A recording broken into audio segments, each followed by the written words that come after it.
My name is Kayona, a 30-year-old housewife. 2 years ago, I married my husband Naoki, who is 6 years older than me, and since then, we've been living in his parents' home. In this house, we live with Robert and Barbara. Both are in their 60s, and thankfully they're in good health and full of energy. Being energetic is generally a good thing, but Barbara loves to go out and have fun. I don't know if it started when I moved in or if it's always been this way, but she hardly does any housework. She was supposed to be a stay-at-home mom since she never worked, but she'd say, "Okay, Yona, dinner isn't ready yet. You had plenty of time, didn't you?" She'd push the chores onto me, go out to play, and if things weren't done when she came back, she'd make snide remarks. I've been dealing with this, trying to keep my frustration in check. "Mother-in-law, I'm sorry, but I did tell you before you left that I might not finish all this." "Huh? What are you complaining about? It's only natural to do this much, right? This is why I have trouble with your millennial generation. I wish you'd learned from Naoki." If it were just the snide remarks, I could handle it, but Barbara always brags about Naoki. Especially since Naoki works for a large company, which seems to be a great source of pride for Barbara. "Naoki works so hard every day, but his wife is a failure." That was Barbara's favorite phrase. As for my husband, he didn't show any signs of standing up for me. At dinner, Barbara would start complaining about me. "Today, Kayona did this." And all my husband would do was respond with a disinterested, "Oh, really?" When we first met, I thought he was mature because he was older, but now it's different. It seems like he thinks of me as a convenient housemaid. Even when I'm doing housework late into the night, he doesn't say a word to me. Instead, he throws laundry at me, aiming for my face, saying, "Hey, this too." I regret marrying such a person. Whether it's a way to vent his work stress or something else, my husband has changed dramatically since we got married. Our first anniversary, he bought a cake, but then he threw a pie in my face, laughing. You wouldn't think he's a 36-year-old man. However, there's a glimmer of hope in this life. That's the presence of my father-in-law, Robert. Robert is a very calm person, always saying, "Thank you, Kayona," and "Is there anything difficult? I'll help you." The only person who treats me kindly in this house is Robert. Since I quit my job when I got married, he's the only person I can chat with. I've come to adore Robert like a real father. However, Robert works as a senior staff member at the company he used to work for, so he's not home during the day. The reality is that Robert spends little time at home, and I spend a lot of time alone with Barbara. When I'm talking to Robert, Barbara doesn't say anything. But it seems she doesn't like it, and her attitude has gotten worse. "Don't make eyes at your father-in-law. Just because Naoki doesn't pay attention to you, you're going to go after his father? It's disgusting." She started saying things like that. Of course, she would say these things where Robert couldn't hear. I pushed back against this. "That's not true at all." "Oh my, did I hit a nerve? You're even raising your voice. How unbecoming." No matter what I say, she has a comeback. Our conversations are always like this, never really connecting. I talked to my husband about this. I thought he would understand that this was just Barbara's delusion.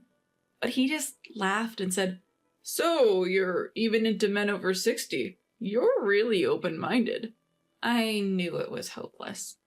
I had no expectations that my husband would do anything about the housework or Barbara's bullying.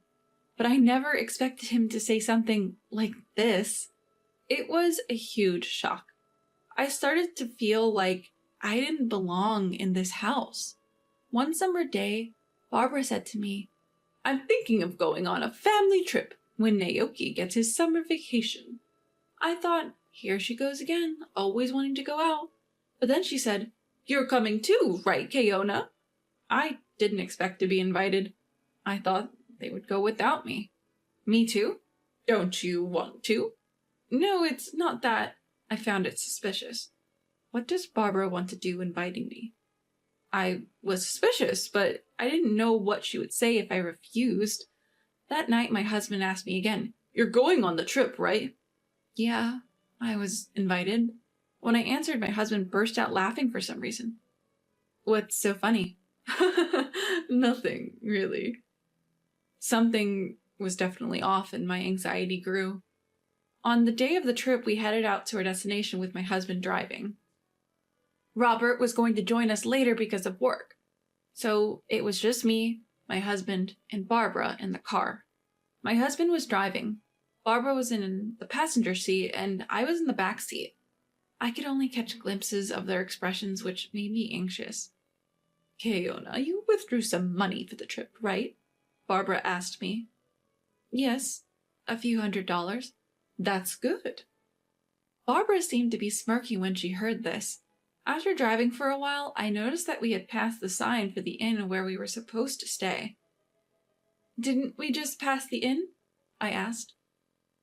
There's a tourist spot ahead. We'll check in after we see it, my husband answered. He was half smiling, clearly unable to hide something strange. As we drove further from the inn, the surrounding area became greener. I sighed quietly, making sure the two of them didn't hear me, and then we arrived at a dam. To be honest, it wasn't a big dam, and there weren't many people around. It was far from a tourist spot. Come on, let's get out of the car, Barbara urged. Don't leave any belongings in the car, it could be dangerous, my husband added, and I did as they said. I was about to get out of the car, but Barbara and my husband were saying things like, "Oh, I should take off my jewelry just in case." Oops, I still have something in my pocket, pretending to be busy and not getting out of the car. I got out of the car and closed the door. Then I heard the sound of the lock clicking. My husband cracked the driver's and passenger's windows slightly open. My husband was laughing uproariously. "Oh, Keona, what are you doing getting out here? Are you planning to stay here tonight?" I was furious at Barbara, but I held it in. "What do you mean?" I asked, trying to stay calm. "You got out on your own, didn't you?" My husband was laughing so hard he was holding his stomach. My wallet and cell phone were all in the car. Everything had gone according to Barbara and my husband's plan. "Well, Keona, enjoy yourself," Barbara said with a smirk. "Eat some grass and sleep outside." My husband, holding my wallet and flipping through it, closed the window. His laughter faded away, and then my husband and Barbara drove off. "Well, they're a handful, and it's hot," I muttered. It was the height of summer, and I was at risk of dehydration, but I wasn't panicking at all. An hour later, "Why are you here?" My husband was shocked to see me. Yes, I was in the lobby of the inn where we were supposed to stay. "Are you a ghost? Did something happen at the dam?" Barbara looked like she was about to faint. I thought about pretending to be a ghost, but decided against it. "I'm not a ghost, and I'm staying here tonight." I showed them the key to my room. By the way, I had already left my luggage in the room. My husband, who couldn't understand the situation, was losing his cool. He seemed to think I had taken the key to their room without permission. "What are you doing? Give it back now." He tried to snatch the key from me roughly. At that moment, a man appeared and grabbed my husband's hand. "Sir, please refrain from causing a disturbance here." He was about the same age as Robert, but he had a sturdy physique and was taller, making him seem more reliable than my middle-aged, slightly overweight husband. "Who are you? Are you staff here? Do you think it's okay to do this to a guest?" "Exactly why we'll sue you for assault." Barbara also joined in, yelling at the man who had intervened. "I apologize for not introducing myself earlier. I am the owner of this inn." The man introduced himself politely.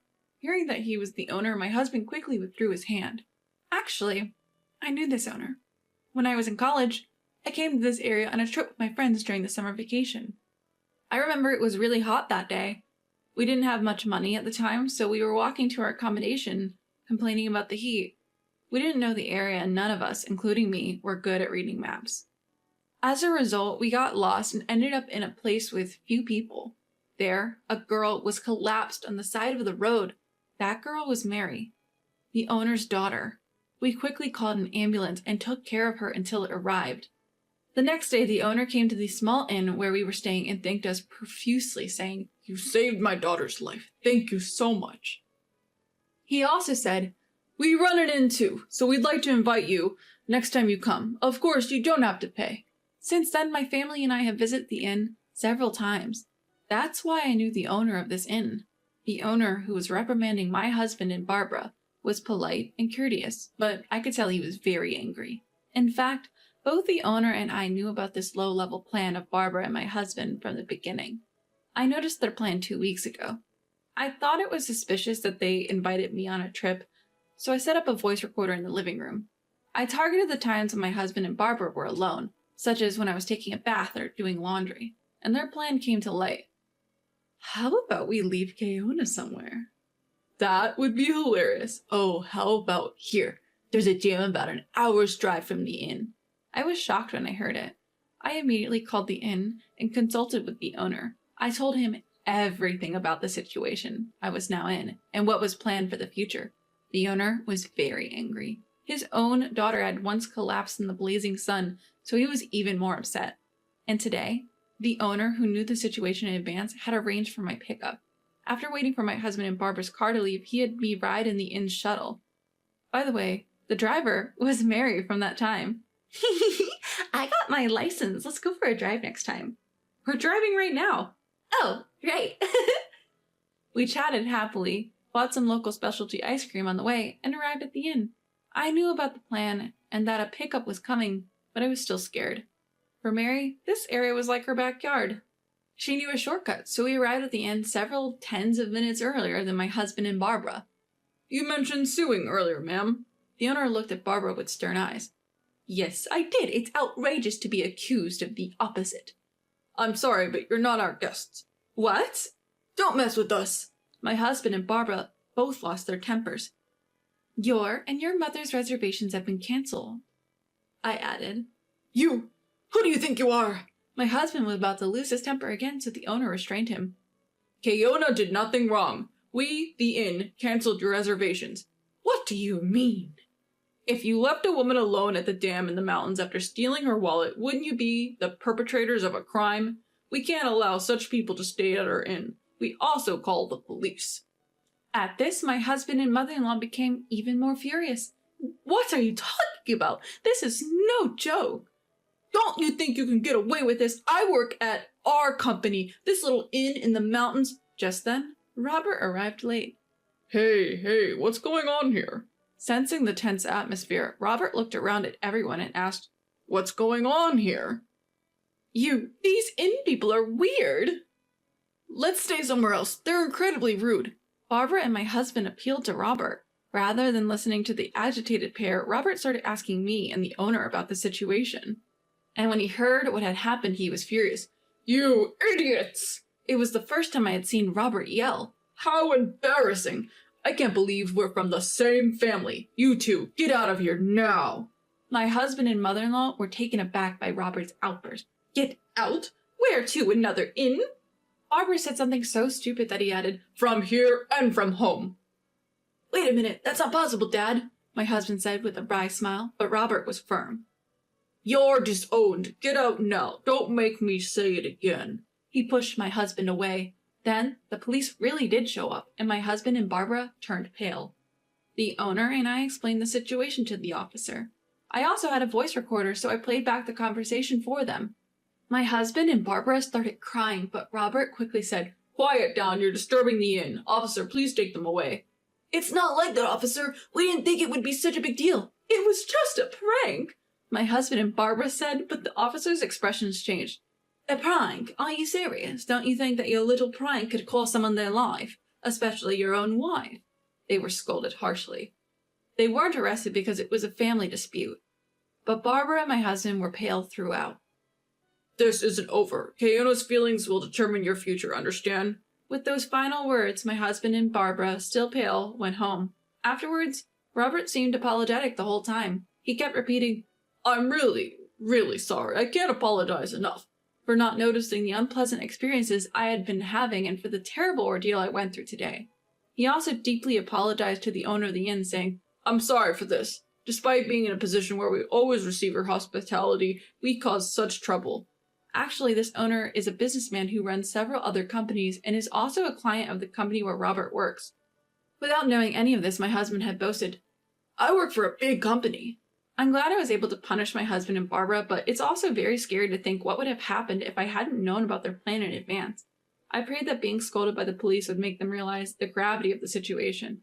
After returning from the inn, I divorced my husband, of course. I also demanded a hefty alimony. I hope they reflect on their actions and don't do the same thing to anyone else in the future. By the way, I heard that Robert and Barbara also got divorced. Robert cut ties with my ex-husband and kicked him out of the house. My ex-husband was advised to resign due to the incident. Apparently, his workplace bullying had already been a problem. Just as he had been nasty to me, he had been harsh to his juniors and colleagues, and it seems that the HR department was planning to take action anyway. I'm disappointed in myself for marrying such a person. My ex-husband, who lost his job, seems to have been working hard to find another one, but it's not going well. He should be in a managerial position given his age, but he doesn't have that track record at his previous company, and he can't clearly explain why he left. Barbara was kicked out by Robert and seems to have turned to relatives at her parents' home. But she's rumored to be a spendthrift who loves to travel. They fear she'll deplete their savings if she comes to live with them. I think she should get a part-time job or something since she's still in good health. I also left my in-laws' house and I'm living alone nearby.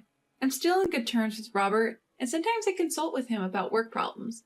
And I, who was a stay-at-home mom, started a new life. When I was job hunting, I was approached. "Kayuna, would you like to work at my company?" It was from the owner. He was very concerned about what happened to me afterwards. He seemed to be looking for a position in his company where I could work. I was happy to accept. I was very grateful. Thank you so much for doing all this for me. No, we're the ones who should be grateful. We can't thank you enough. I feel like I've already repaid the favor from that time and need to give back the change. The company he introduced me to is a reputable company that meets labor conditions. It was a surprise on top of a surprise. By the way, it's in the same industry as the big company my ex-husband was boasting about, but its capital is 5 times larger. Everyone working there is also very nice. I'm having more fulfilling and enjoyable days than when I was struggling with my married life.